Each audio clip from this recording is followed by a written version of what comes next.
Hey guys, welcome back to another video.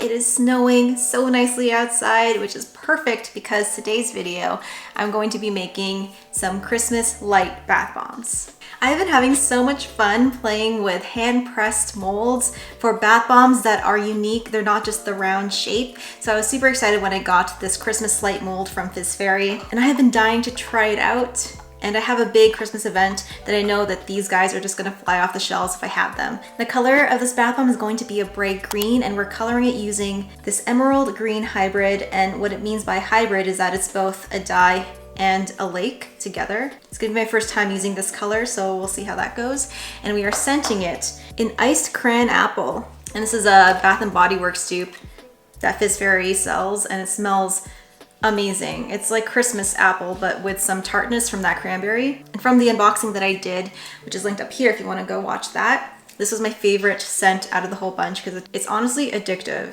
I really love when they take fruit and they add really nice herbal notes to it. I think I smell some mint in there, and it smells awesome.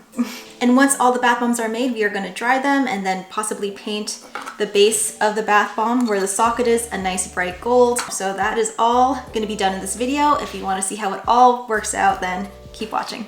So we are going to start adding our ingredients all together. One thing that I'm going to be doing this time, because we are using this lake dye hybrid, is I'm going to be dispersing the powdered dye lake hybrid in some oil rather than water. That's what it recommends on the website, so I'm not exactly sure how that's going to turn out, but that's a step that I'm going to be doing down the line. And because this is a new mold that I'm working with, I don't think I'm going to try any embed colors. It's just going to be green. That's what I recommend to you guys too. If you're brand new to hand press molds and you're kind of iffy when it comes to making bath bombs in general, just stick to one color just to keep it simple and as stress-free as possible.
For molding these guys, whenever I work with hand pressed molds, I like to give myself a back and a front, but for this particular mold, I don't think I'll need that because I've decided to dry them standing up like this so that I can preserve the rounded face of each side. Both sides are circular. So you insert one side into the sleeve, and I'm going to pack it pretty loosely actually. I'm not packing down at all, just pretty loose until it's overfilled. And then I'll take my other piece and then insert it into the sleeve like that. And as I'm pressing down, I'm going to be rocking it back and forth. And the reason why I rock it back and forth is because the face of this light bath bomb is rounded. And in order to get those rounded sides crisp, rocking it back and forth really lets the mold press the mix right into those curves. That's what I've done. I've rocked it back and forth. I'm just going to give it a final push down on both sides. And then to release the bath bomb, you push upwards, pull it out, and clean off the sides just a little bit. Now what we're gonna be doing is a lot of tapping to release it from the mold. And you never want to be forcing it. It's always just tapping until it comes free. So it's loose there. I'm going to, without lifting it up, flip it over and do the same thing on the other side until it's also loose. All right, so this is also loose. Now, I haven't released it from the mold yet. I'll show you how I get the bath bomb out of these guys. So over on the tray, I'm gonna put it down like this, or let me just put it maybe here so you guys can see, or hold on, get a better angle of it. What I'm gonna do is rest it up on its bottom where the socket is, and then slowly remove each side of the mold sideways. And then once it's standing up, I'd like to give it a bit of a squish down because it's actually resting on the bath bomb ring. So I'm trying to flatten the ring just a little bit to make it a little bit more flat. And that is what we end up with here. And they're actually gonna dry this way. And that will preserve the roundness on both sides of this bath bomb. So just a quick recap. You insert one side into the mold like so. You loosely fill it in. Don't pack it in, doesn't need it.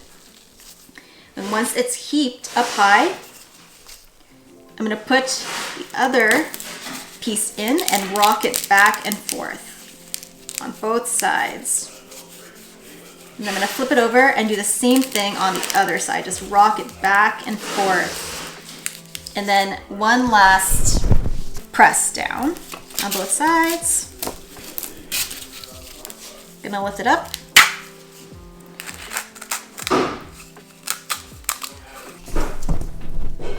Struggles of trying to film bath bomb making. So for those curious, I have 2 recipes of bath bombs that I work with, and for these guys, I decided to go with my wetter mix recipe for drier climates, and also the recipe that works well with very detailed molds.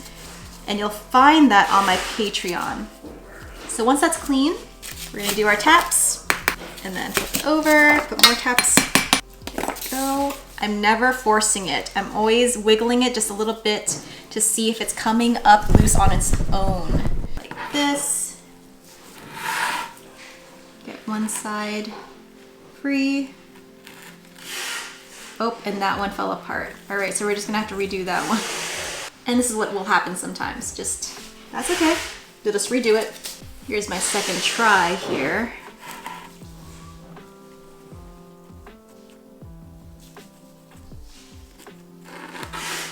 Beautiful. Beautiful. Sometimes it takes a second try. So I'm gonna go ahead and press the rest of this mix together, and I'll show you what they look like once everything is done.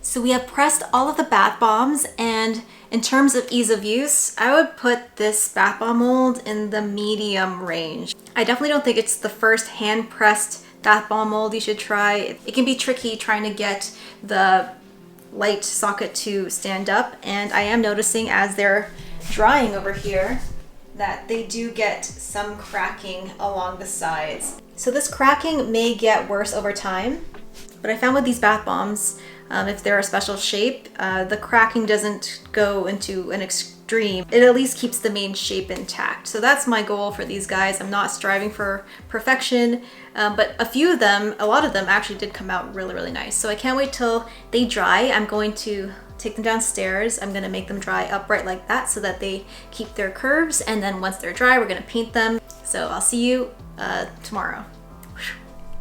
Hey guys, it is the next day, and these are how the Christmas light bath bombs turned out.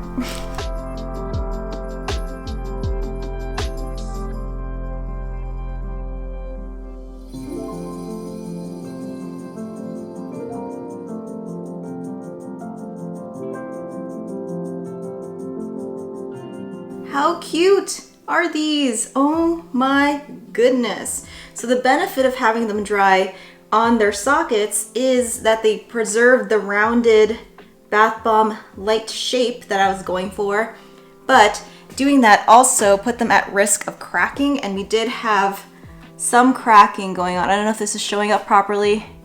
Come on. Oh, there we go. I was showing the wrong side. Some of them do have this cracking on the side. Oh, this cracking along the side there, which at the end of the day, I don't mind cracking like that.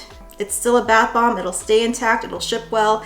It's just maybe not 100% perfect. A tip for selling Flawed bath bombs, you don't necessarily have to discount them.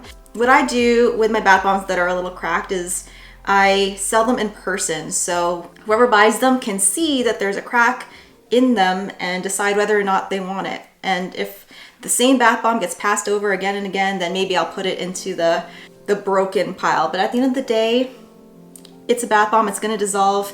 I don't worry too much about it. But we did get some perfect ones. And one note about the color of this bath bomb, if I were to redo it again, I'd probably add a little bit more of that dye because it's a nice green, but it's not as dark of a green as I would have liked.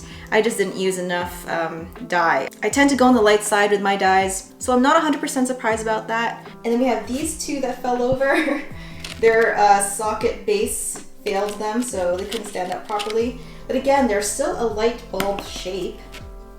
This one is a little worse for wear. And now to finish these bath bombs, we are going to paint the socket a gorgeous gold color, and I'll maybe spray a little bit of sparkle mica onto the face of the light bulb so they have that little extra bit of shine on them. So I'm gonna go ahead and do that. So to make my mica paint, I have my mica, I have my 99% isopropyl alcohol, a small dish, and a little paintbrush. And it's super simple to do.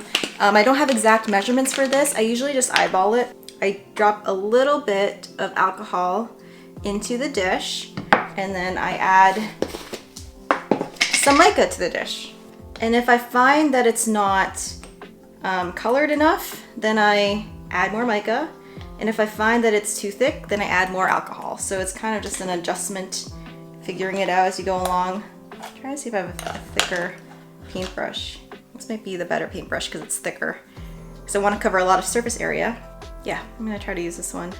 So I'm just gonna go ahead and mix it together and then paint these bath bombs. All right.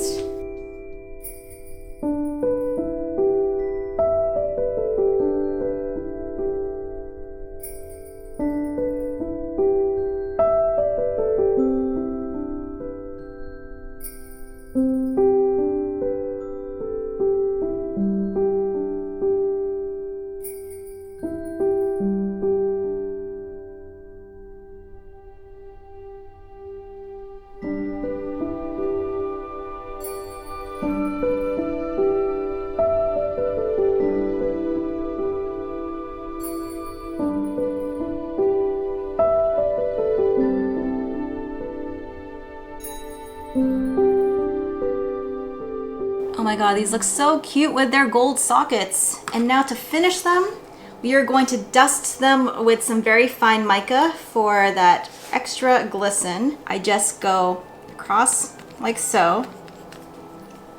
And you can see how just that one spray has caused the most beautiful glisten on these bath bombs. It makes it just the most wintry, adorable Christmas bath bomb. Gonna do that for all of them here. These little misters are great for evenly distributing very fine mica on your bath bombs. I really think they're super convenient for getting that even look.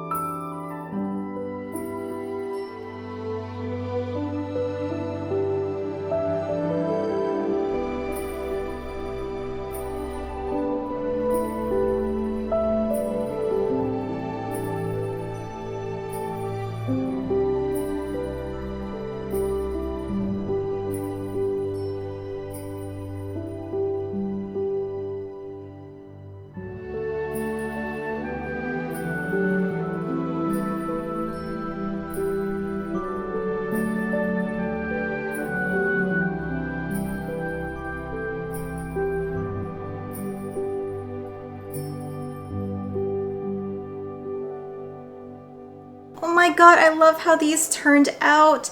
And they are so, so cute. The perfect stocking stuffer. And I know that these guys are just gonna fly off the shelves at my Christmas show. I just love it so much. And they smell amazing. The color, the green color, actually really fits with the winter apple vibe, along with just the littlest hint of the cranberry. Perfect. I love it. So if you want the full recipe with instructions, I have that in PDF form so you can print it out easily on my Patreon, which is linked in my description box below. And speaking of my Patreon, thank you to my patrons. You guys are fantastic, amazing. I love you. You guys already know that, especially my Bubble BFFs. These guys are business owners themselves and they created some amazing businesses and some amazing products. And I've linked a few of their businesses in my description, so go ahead and check them out. Thank you to Fizz for sending me this mold. I did get a little bit of cracking, but again, it's barely noticeable. And my goal when I'm making bath bombs is as long as they form together and they look like the bath bomb, good for me. And you'll find that most customers don't really care about little things like this. It's usually just the artists or the bath bomb makers and soap makers that obsess over details like that. So that's it. Thank you so much for watching. If you like this kind of video, give it a big thumbs up. If you are finding these tips helpful for your Christmas shows, for your businesses in general, give me a big thumbs up. And if you want to see more, please subscribe. And until the next video, keep smiling, keep making beautiful, amazing things like Christmas light bath bombs. How cute. And I will see you in the next one. Bye guys.